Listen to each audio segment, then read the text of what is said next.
sa halagang 30,000, makakagawa ka na ng 12 volts 1,000 watts. Ito mga repairman, lahat ng gamit ipapakita ko ha. Hindi po tayo nagpo-promote, hindi po tayo nagbebenta, at hindi po ako gumagawa. Ito pong sinasabi ko sa inyo para may idea kayo, no? Kasi ang daming nagtatanong sa atin, kaya ginawa ko ng video. Ito sinasabi ko, 30,000, makakagawa ka na ng 12 volts 1,000 watts na solar off-grid setup. Itong ating inverter na ipapakita, hybrid. Ano nga ba ibig sabihin ng hybrid? Yung hybrid ay magkasama na yung solar charge controller tsaka yung inverter. Pero ito ay off-grid. Walang kinalaman po dito yung connection sa inyong kuryente sa bahay, no? Or sa grid. Wala po kinalaman doon.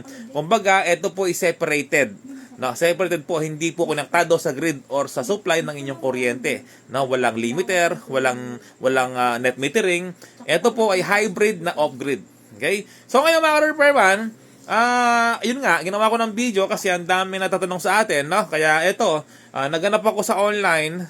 Okay, sabihin ko na, no? Hindi po tayo nagpo-promote dito, hindi po tayo nagbebenta, at wala po akong link dito. Ito ay lahat ng comment, nagbasa ako ng comment at lahat legit naman yung mga product na pinakita dito. Sa Shopee po, no? So ayan, para may idea po kayo, no? Kasi ang daming nagtatanong sa atin, ha, Sir Jeff, saan ba nabibili? Wala ka bang link? Saan ba nabibili yan? Yun. Kasi yung mga link ko dati po, naubusan na, wala nang stock, no? Kaya naganap po ako. Yan, para din po makita ng ibang followers po natin, na. Okay?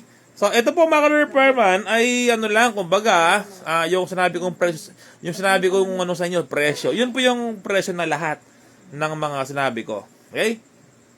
Ito na. Ito pala yung kaya po nito, washing machine, spin dryer, nang sabay, kaya po niya, no? Tapos, rice cooker, 600 watts, kayang-kaya.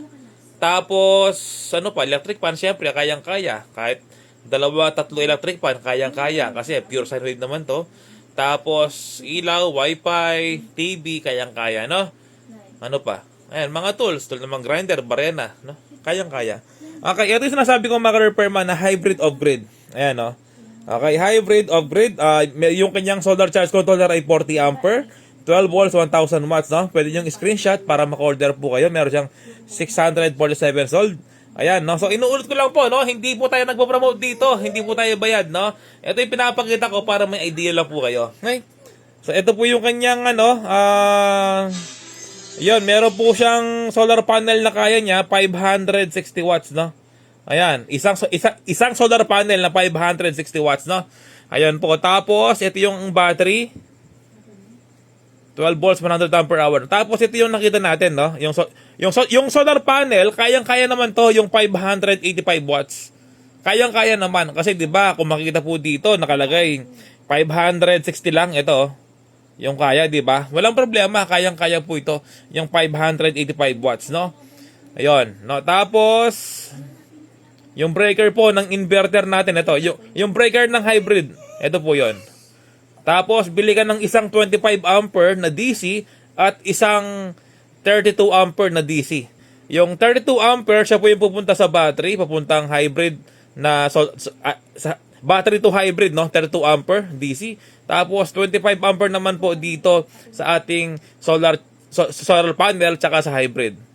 Ayan, no? Tapos, so, yun lang mga repairman, no?